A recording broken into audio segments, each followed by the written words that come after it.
എല്ലാ കൂട്ടുകാർക്കും നല്ലൊരു ദിവസം ആശംസിച്ചുകൊണ്ട് മാമ്പഴത്തിന്റെ പുതിയ വീഡിയോയിലേക്ക് സ്വാഗതം. നമുക്ക് നേരെ ആദർശിന്റെ നയനയുടെ ഇന്നത്തെ നല്ലൊരു വിശേഷം കണ്ടാലോ. അങ്ങനെ ഇന്നത്തെ വിശേഷത്തില് ജലജയുടെ അടുത്തേക്ക് അഭി എത്തുവണം.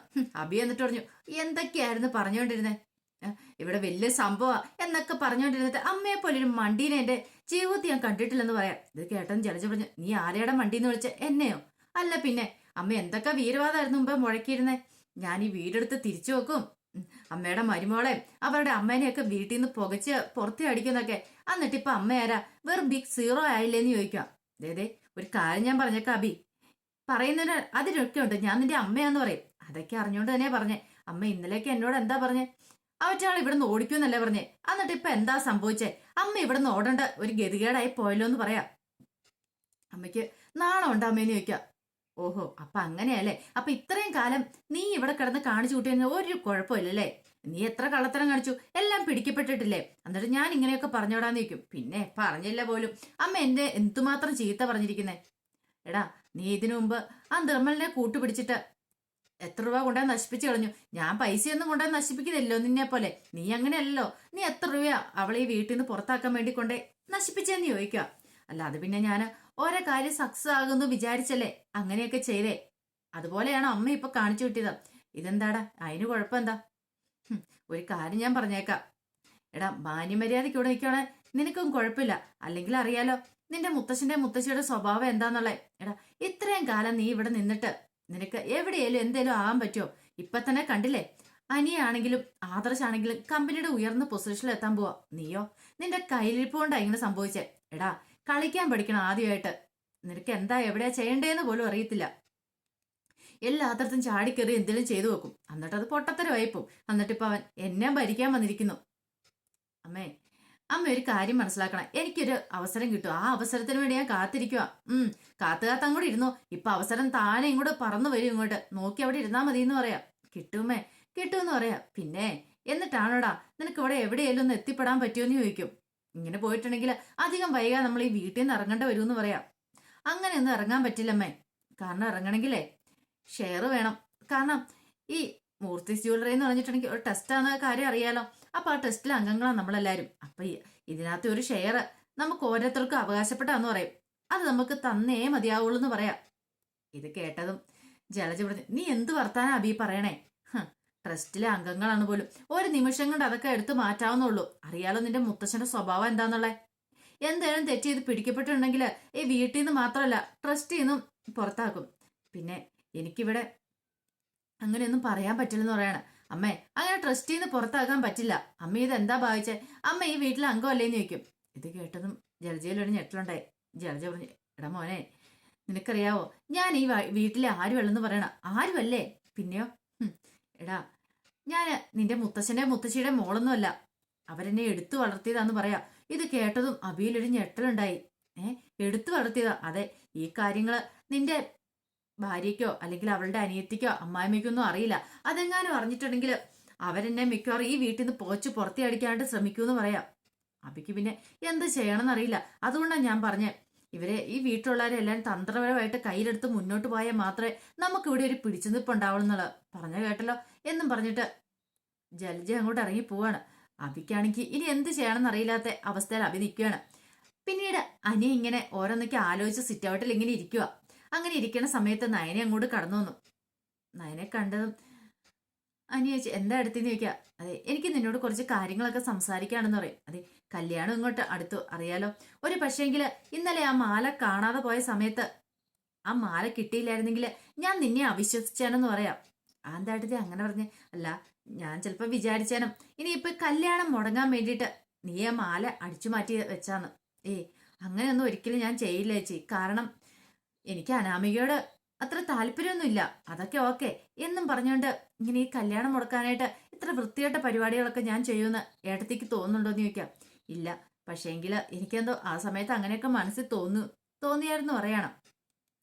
അറിയാലോ, ഇനിയിപ്പൊ നീ വേറൊന്നും വിചാരിക്കാൻ പോലെ. അനാമിക അധിക ദിവസം ഇല്ല. ഇനിയിപ്പൊ നിങ്ങളുടെ കല്യാണത്തിന് വേണ്ടിയിട്ട് അനാമിക ഈ കുടുംബത്തിലേക്ക് കയറി വരാൻ പോവാ. അപ്പൊ അവളുടെ മനസ്സിൽ എന്തെങ്കിലും കരടുണ്ടെങ്കിൽ നീ ഒന്ന് മാറ്റേണ്ട ആള് നീയാ. ഇടയ്ക്ക് അവളെ ഒന്ന് വിളിക്കണം, സംസാരിക്കണം, ഒന്ന് ഇടയ്ക്ക് പോയി കാണണം. അതൊക്കെ ചെയ്യേണ്ട നിന്റെ കടമകളാ അറിയാലോ. ഇനിയിപ്പം നന്ദുവിനെ നിന്നെയും വെച്ച് എന്തെങ്കിലും ഒരു കരട് അനാമികയുടെ മനസ്സിലുണ്ടെങ്കിൽ ആ കരട് നീയായിട്ട് മാറ്റിക്കളയണം. അനി ആ നിന്റെ കടമ അറിയാലോ. കല്യാണത്തിന് ശേഷം നന്ദുവിന് ഈ കുടുംബത്തിലേക്ക് വരണേലും ഇവിടെ നിൽക്കണേലും ഒക്കെ ഒരു കാരണവശാലും അനാമികയോ നിങ്ങൾ ആരും ഒരു തടസ്സമാവരുത്. ഞാൻ പറയുന്നൊക്കെ വ്യക്തമായിട്ട് മനസ്സിലാവുന്നുണ്ടല്ലോ അല്ലേന്ന് ചോദിക്കോ.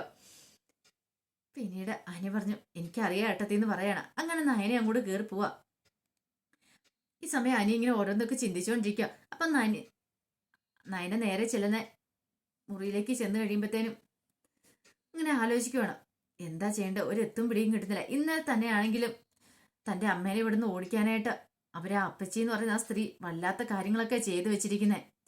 ഇനിയിപ്പോൾ എന്ത് ചെയ്യാ, എന്തൊക്കെ മാർഗങ്ങൾ വേണമല്ലോ അവർ സ്വീകരിക്കാം തന്നെയും തൻ്റെ അമ്മേനെയൊക്കെ ഇവിടെ ഇറക്കി വിടാനായിട്ട്. അതൊരു കാരണവശാലും പാടില്ല. അങ്ങനെ നയന നേരെ ഹാളിലേക്ക് വരുവാണ്. ഈ സമയത്ത് നവ്യ അവിടെ നിൽക്കുന്നുണ്ട്.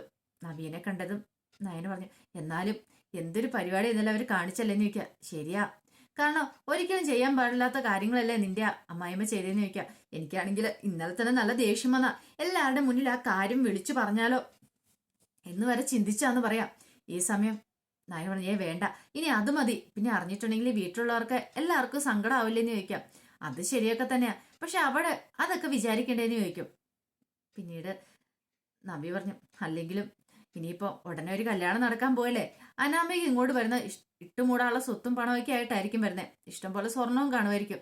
അങ്ങനെ സ്വർണം കൊണ്ട് വന്നു കഴിയുമ്പം അനാമികയോട് പറയണം അത് വല്ല ലോക്കറിലൊക്കെ കൊണ്ടുപോയി വെക്കാനായിട്ട്, ആവശ്യത്തോടെ മാത്രമോടെ വെച്ചിട്ട്. കാരണം നാളെ ഒരു ദിവസം ആ സ്വർണമൊക്കെ അടിച്ചു മാറ്റിയിട്ട് എൻ്റെ ഭർത്താവും അമ്മായിമ്മങ്ങൾ കൂടിയിട്ട് ഞാനൊക്കെയാന്ന് പറയാന് മിക്കവാറും സാധ്യതയുണ്ട് നമ്മളിവിടുന്ന് പുറത്താക്കാനായിട്ട്. അതുമല്ല അതിലപ്പുറം ചെയ്യുന്ന ആൾക്കാരെന്ന് പറയാം. ഇത് കേട്ടെന്ന് അതിനോട് ശരിയാ, അല്ലെങ്കിൽ തന്നെ ഇന്നലെ ആരും ചെയ്യുന്ന പരിപാടിയാണോ ചെയ്തേ? താലിമാല അടിച്ചു മാറ്റി വെക്കാന്ന് പറഞ്ഞിട്ടുണ്ടെങ്കിൽ അതത്ര നല്ല കാര്യമാണോ? ഈ കല്യാണം മുടക്കാനായിട്ട് അവർക്ക് എന്തോ വലിയ താല്പര്യമുണ്ട്. അതുകൊണ്ടാ നവ്യേച്ചി ഇതൊക്കെ ചെയ്യണേന്ന് പറയാ.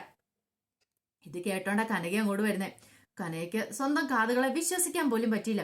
ഓഹോ, അപ്പൊ ജലജയാണ് ഈ കനയ്ക്കിട്ട് വേണ്ടി പണി തന്നെ. ഓഹോ, അപ്പൊ ഒരു പണി കൊടുക്കണല്ലോ തിരിച്ചവൾക്കിട്ട്. അങ്ങനെ കനക വന്നിട്ട് ചോദിച്ചു അല്ല മോളെ നീ എന്താ ഈ കാര്യത്തെക്കുറിച്ച് എന്നോട് പറയായിരുന്നെന്ന് അതിനോട് ചോദിക്കാം. അതല്ലമ്മേ, അത് പിന്നെ അതെ അവളാ പണി തന്നല്ലേ, എന്നാലും അവൾ ഇത്ര വൃത്തികെട്ട സ്ത്രീയാന്ന് ഞാൻ അറിഞ്ഞിരുന്നില്ല.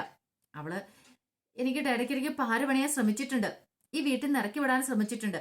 പക്ഷെ എന്റെ മനോബലം കൊണ്ട് മാത്രമാണ് ഞാനിവിടെ പിടിച്ചു നിൽക്കുന്നത്, അവളോട് പോരാടിക്കൊണ്ട്. പക്ഷെ എന്നാലും അവൾ ഇത്രയ്ക്ക് ക്രൂരത ചെയ്യുന്ന ഞാൻ വിചാരിച്ചില്ല.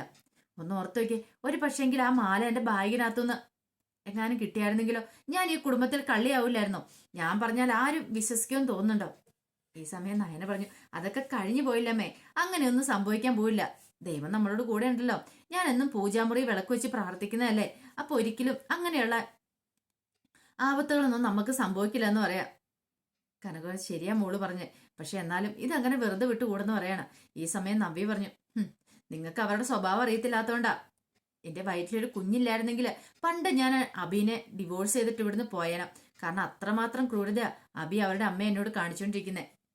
ഞാൻ പ്രഗ്നന്റ് ആണെന്ന് അറിഞ്ഞിട്ട് പോലും അബി ആണെങ്കിൽ ഈ കുഞ്ഞ് അവൻ്റേതല്ലെന്ന് പറഞ്ഞു. അത് മാത്രമാണോ? ആ നിർമ്മലിനെ വെച്ചിട്ട് ആ നിർമ്മലിന്റെ പുറയില് അബി ആണെന്ന് എനിക്ക് 100% ഉറപ്പുണ്ട്. എന്ത് വൃത്തിയായിട്ട പരിപാടി കാണിച്ചേ. സ്വന്തം ഭാര്യയെ മോശക്കാരിയാക്കാനായിട്ട് അബി ശ്രമിച്ചേ. അങ്ങനെയുള്ള ഒരുത്തൻ്റെ കൂടെ ജീവിക്കാനായിട്ട് എനിക്ക് ഒട്ടും താല്പര്യമില്ല. പക്ഷെ നിവൃത്തികേടുകൊണ്ട് എൻ്റെ കുഞ്ഞില്ലായിരുന്നെങ്കിൽ ഞാൻ പണ്ടേ എവിടെ നിന്ന് ഇറങ്ങിയാണെന്ന് പറയാം. ഇത് കേട്ട നയന പറഞ്ഞു അങ്ങനെ ചിന്തിക്കാൻ പോലും പാടില്ല ചേച്ചി. ഒന്ന് ഓർത്ത് നോക്കി, മുത്തശ്ശിയുടെ അവസ്ഥ എന്ത് ചിന്തിച്ചിട്ടുണ്ടോ? മുത്തശ്ശനാണെങ്കിലും നല്ല പ്രായമായിട്ടിരിക്കും. അത് മാത്രമല്ല മുത്തശ്ശന് ആ വലിയ രോഗമുണ്ട് താനും. മുത്തശ്ശന് നമ്മളിങ്ങനെ ഇവിടെ നിന്ന് ഇറങ്ങി പോയിട്ടുണ്ടെങ്കിൽ അത് സഹിക്കാൻ പറ്റുമെന്ന് തോന്നുന്നുണ്ടോ? ഇപ്പൊ അപ്പച്ചിക്കാണല്ലോ ഇങ്ങനെ കിടന്ന് തുള്ളിച്ചാടിയാൽ അപ്പച്ചിക്കൊന്നും നോക്കാല്ല. പക്ഷെ നമ്മുടെ കാര്യം അങ്ങനെയല്ല. ആ കാര്യങ്ങളൊക്കെ ഓർമ്മ വേണമെന്ന് പറയാം. കനക പറഞ്ഞ ശരിയാ മോൾ, അവിവേകം ഒന്നും കാണിക്കരുത്. അബി പതുക്കെ ശരിയാവെന്ന് പറയാം. ഈ സമയം നവ്യ പറഞ്ഞു എനിക്ക് ആ പ്രതീക്ഷയൊന്നും ഇല്ലെന്ന് പറയാം. കനക പറഞ്ഞു അതെ, അബീനെ ഇങ്ങനെ ആക്കി മാറ്റുന്ന അവന്റെ അമ്മയുണ്ടല്ലോ, ആ ജലജ, അവള് കാരണം. അവളില്ലായിരുന്നെങ്കിൽ അബി പണ്ടേ നന്നായനം. അവളെ ആദ്യം ഈ വീട്ടിൽ നിന്ന് പുറത്താക്കുവാണെങ്കിൽ ഈ വീട്ടിൽ കുറെ സമാധാനം വരുമെന്ന് പറയാം. ഇത് കേട്ട നവ്യ പറഞ്ഞു അമ്മ ഒരു കാര്യം ചെയ്യും, രാത്രി ഉറങ്ങാൻ വരില്ലോ, നിങ്ങൾ ഒരു മുറിയിലല്ല കിടക്കണേ, ആ കഴുത്തെ പിടിച്ച് 2 ഞെക്കൊക്കെ അങ്ങോട്ട് കൊടുക്കുക. അവിടെ കിടന്ന് അലർട്ടെ, അങ്ങോട്ട് മൈൻഡ് ചെയ്യാൻ പോവേ ചെയ്യരുത്. കാരണം അതുപോലത്തെ വൃത്തിയായിട്ട് പരിപാടിയല്ലേ കാണിച്ചു കൂട്ടി വെച്ചിരിക്കണേന്ന് പറയാണ്. പിന്നീട് കനക അങ്ങോട്ട് പോവാണ്. രണ്ടും കൽപ്പിച്ച കനകയുടെ പോക്ക്. ഇതങ്ങനെ വെറുതെ വെട്ടിട്ട് കാര്യമില്ല. അങ്ങനെ കനക മുറിയിലേക്ക് ചെന്ന് കഴിയുമ്പോൾ അവിടെ ജലജയാണെങ്കിൽ ഒരു വൈൻ ബോട്ടിലൊക്കെ എടുത്ത് കൈ പിടിച്ച് ഇരിക്കുന്നുണ്ടായിരുന്നു. അപ്പൊ ഇത് കണ്ടതും പെട്ടെന്ന് കനക ചോദിച്ചു, ആഹാ കൊള്ളാലോ, ഇതെന്താ വയനാണെന്ന് ചോദിക്കും. അതെ അതെ, ഇത് വയൻ എന്ന് പറഞ്ഞാൽ ഇത് ഫോറിൻ ജ്യൂസാ, വയൻ എന്നൊന്നും പറയാൻ പറ്റില്ല കേട്ടോ. ശരീരത്തിനൊക്കെ വേദന ഉണ്ടെങ്കിൽ അതൊക്കെ പോയിക്കോളൂ എന്ന് പറയാം. ആ കൊള്ളാലോ, അതെങ്കിൽ എന്റെ ശരീരത്തിന് നല്ല പെയിൻ ഉണ്ട്, ഒരു കാര്യം ചെയ്യ, കുറച്ച് എനിക്കും കൂടെ തരാൻ പറയണം. ഇത് കേട്ടതും ചലിച്ചു പറഞ്ഞു, ഇതോ ആ കിട്ടിയ അവസരമല്ലേ, മുതലാക്കാം, ഇവൾക്ക് അങ്ങോട്ട് കുറച്ച് കൊടുക്കാം, എന്നിട്ട് അച്ഛനെ അമ്മേനെയൊക്കെ വിളിച്ചുകൊണ്ട് കാണിച്ചു കൊടുക്കാം. ഇവളിങ്ങനെ ഇവിടെ കിടന്ന് കുടിച്ച് മതിമറക്കുന്ന കാഴ്ച കാണിച്ചു കൊടുക്കാം എന്നൊരു വിചാരത്തോടു കൂടിയും കൊടുക്കുകയാണ്. ആ കുപ്പി അങ്ങോട്ട് കയ്യിലേക്ക് കിട്ടിയതും കനക എന്ത് ചെയ്യണം, അതിത് കുറെ ഇങ്ങനെ പടപടയെന്ന് പറഞ്ഞ് കുടിക്കുവാണ് അങ്ങോട്ട്. അങ്ങനെ കുടിച്ചിറക്കിയിട്ട് ഇങ്ങനെ ജലജനെ നോക്കുക, എന്റെ ദൈവമേ ഇവിടെ അത് കുറെ കുടിച്ചാലോ, ദേ ഇത് മതി മതി, ഇത് വൈനൊക്കെയാ, അതങ്ങനെ അധികം കുടിക്കാൻ കൊള്ളില്ലെന്ന് പറയണം. അത് ഞാനല്ലേ തീരുമാനിക്കുന്നേ, നീ ധൈര്യമായിട്ട് അവിടെ ഇരിക്കുക ജലജയെന്ന് പറയണം. ഈ സമയത്ത് ജലജയ്ക്ക് വല്ലാത്ത വെപ്രാളം, ഇനിയിപ്പം ഇവള് കുടിച്ചിട്ട് ഇവിടെ കിടന്ന് വല്ല പ്രശ്നം ഉണ്ടാക്കുവോ, അങ്ങനെ ഉണ്ടാക്കുവാണെ ഉണ്ടാക്കട്ടെ, തനിക്ക് നല്ല കാര്യമല്ലേ എന്ന് ആലോചിക്കുകയാണ്. അങ്ങനെ കുടിച്ചു കഴിഞ്ഞിട്ട് കനക ആ കുപ്പി അങ്ങ് താഴേക്ക് വെക്കാൻ തുടങ്ങുമ്പോഴത്തേനും ജലജ പറഞ്ഞു, മതി, ആ കുപ്പി അങ്ങോട്ട് മാറ്റി വെക്കാൻ പറയണം. പിന്നീട് ജലജ എന്ത് ചെയ്യണം, തന്റെ ഫോൺ എടുത്തിട്ട് അത് കോള് വിളിക്കാൻ തുടങ്ങണം. ഇത് കണ്ടതും കനക ചോദിച്ചു, നീ ആരെയാ വിളിക്കാൻ പോണേ? അതെ, ഞാൻ വിളിക്കാൻ പോകുന്ന ആരെങ്കിലും ആയിക്കോട്ടെ, നിനക്കിപ്പോ എന്താന്ന് ചോദിക്കും. അതെ, നീ ഇപ്പൊ തക്കാലത്തന്നെ ആരെയും വിളിക്കണ്ടെന്ന് പറയും. അത് നീയാണോ പറയണേ? അതേടി ഞാൻ തന്നെയാ പറയണേ എന്ന് പറഞ്ഞ കാരണത്തിന്റെ ഒറ്റ എണ്ണം ഇട്ട് കൊടുക്കുകയാണ് കനക ജലജയുടെ. ജലജ അവിടെ കറങ്ങി അടിച്ച് ആ ബെഡിലേക്ക് അങ്ങോട്ട് ഇരുന്നു പോയി. നീ എന്താടി എന്നെ കാണിച്ചേ, തല്ലുവോ? തല്ലുക മാത്രമല്ല, നിന്നെ കൊല്ലുകയും ചെയ്യും, നിന്നെ കഴുത്ത് ഞെരിച്ച് ഞാൻ കൊല്ലും, മര്യാദയ്ക്ക് ഇരിക്കടി എന്ന് പറഞ്ഞിട്ട് അവിടെ ജലജേനെ അങ്ങോട്ട് പിടിച്ചങ്ങോട്ട് ഇരുത്തുവാണ്. അനങ്ങി പോയേക്കളെന്ന് പറയുന്നത് ഇവിടുന്ന്. ഇവിടെ നിനക്ക് എന്താ ഭ്രാന്ത് പിടിച്ചാ? അതേടി എനിക്ക് ഭ്രാന്ത് തന്നെ അറിയാലോ എന്ന് പറഞ്ഞ ആ ഫോൺ ഇങ്ങ് തട്ടിപ്പറിച്ച് മേടിച്ചങ്ങ് വെക്കുവാണ്. മേലാല് ഇവിടെ നനങ്ങി പോയേക്കല് ഞാൻ പറയാം, അവിടെ കിടക്കടിന്ന് പറയണം. എന്താ പറഞ്ഞ അവിടെ കിടന്ന് ഉറങ്ങടിന്ന് പറയാം. അങ്ങനെ എന്ത് ചെയ്യണം, പിന്നീട് മുറിയൊക്കെ അങ്ങോട്ട് പോയി പൂട്ടി താക്കോൽ അങ്ങ് കയ്യിലേക്ക് എടുത്തു. അവള് മുറിയിൽ നിന്ന് ഇറങ്ങിപ്പോയി ബാക്കിയുള്ളവർ വിളിച്ചോണ്ട് വരില്ലല്ലോ. ജലജയുടെ സ്വഭാവം ആയതുകൊണ്ട് അതല്ല, അതിലപ്പുറം ചെയ്യുന്ന കനയ്ക്ക് നന്നായിട്ടറിയാം.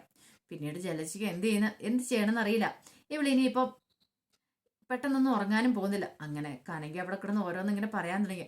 അവസാനം സഹിയേട്ട എപ്പോഴോ ഒന്ന് മയങ്ങിയത് ജലജ. അങ്ങനെ രാവിലെ എഴുന്നേറ്റ് കഴിഞ്ഞപ്പോ ജലജ നോക്കിക്കഴിഞ്ഞാൽ മുറിക്ക് പുറത്തിറങ്ങാൻ പോലും പറ്റാത്ത അവസ്ഥയിലാണ് നിൽക്കുന്നത്. കനക നല്ല ഉറക്കമാണ് താനും. പിന്നീട് കനക കണ്ണു തുറന്നപ്പം ജലജ ചോദിച്ചു, നീ എന്ത് പരിപാടിയാണ് കാണിച്ചേ? ഇന്നലെ എന്തിനാ മുറി പൂട്ടിയെന്ന് ചോദിക്കുക. അത് നീ പുറത്തിറങ്ങിയപ്പോ ആയിരിക്കാൻ വേണ്ട. ഞാൻ പുറത്തിറങ്ങിയ നിനക്കെന്താ? നിന്റെ അടവെന്ന് അറിയിക്കാൻ എനിക്കറിയാൻ മേലെ മോളെ. കാരണം ഞാനിവിടെ കുടിച്ചിട്ട് കിടന്ന് ഇവിടെ ഒച്ചപ്പാടും ബഹളമാണെന്ന് അറിയിക്കാൻ വേണ്ടിയിട്ട് നീ എല്ലാരെയും വിളിച്ചു കൂട്ടി വരാനില്ലായിരുന്നോ നിന്റെ ഐഡിയ? അതങ്ങ് ഒടിച്ചു മടക്കി 4 ആയിട്ട് അങ്ങോട്ട് കഷ്ടത്തിലേക്ക് വെച്ചാൽ മതി. നടക്കാൻ പോകുന്ന കാര്യമല്ല, പറഞ്ഞ കേട്ടല്ലോ. പിന്നെ നീ എനിക്കിട്ടൊരു പണി തന്നു, ആ മാല എന്റെ ബാഗിനകത്ത് കൊണ്ടുവച്ച് നീ അല്ലേന്ന് ചോദിക്കുക. ഇത് കേട്ടൻ ജലജലൊരു ഞെട്ടലുണ്ടായി. ഞാനിത് എങ്ങനെ അറിഞ്ഞെന്നായിരിക്കും നിന്റെ വിചാരം? അതെ, എന്റെ മക്കള് തന്നെയാടി എന്നോട് പറഞ്ഞത്, എന്നെ ഇവിടുന്ന് പുറത്താക്കാനെന്ന് നിന്റെ പ്ലാൻ ഉണ്ടല്ലോ, അതങ്ങോട്ട് മാറ്റി വെച്ചാരെ. ഇനി എന്തേലും അങ്ങനെയായിട്ട് പുറത്തിറങ്ങിയിട്ടുണ്ടോ നിന്നെ ഈ വീട്ടിലിട്ട് ഞാൻ കത്തിക്കുള്ളൂ, ഈ കനകയാ പറയണേ എന്നും പറഞ്ഞുകൊണ്ട് കനക അങ്ങോട്ട് ഇറങ്ങിപ്പോവാ. എന്ത് ചെയ്യണമെന്നറിയില്ല ജലജ നിൽക്കുക. അപ്പൊ അതിന്റെ വിശേഷങ്ങളൊക്കെയാണ് നമ്മളിന്ന് കണ്ടത്. ഇതിന്റെ ബാക്കി വിശേഷങ്ങളുമായിട്ട് വൈകുന്നേരത്തെ പ്രമോയി വരാട്ടോ. അപ്പൊ എല്ലാ ദിവസവും രാത്രിയിൽ ഒരു 11-14 ആകുമ്പോഴത്തേനും ഗൗതത്തിന്റെ നന്ദയുടെയും വിശേഷം ഞാൻ ചാനലിനകത്ത് പ്രമോ വിശേഷം അപ്ലോഡ് ചെയ്യുന്നുണ്ട് കേട്ടോ. അപ്പൊ എല്ലാവരും മറക്കാതെ കാണണം കേട്ടോ. ഒരിക്കൽ കൂടി എല്ലാവർക്കും നല്ലൊരു ദിവസം ആശംസിച്ചുകൊണ്ട് നിർത്തുന്നു. നന്ദി.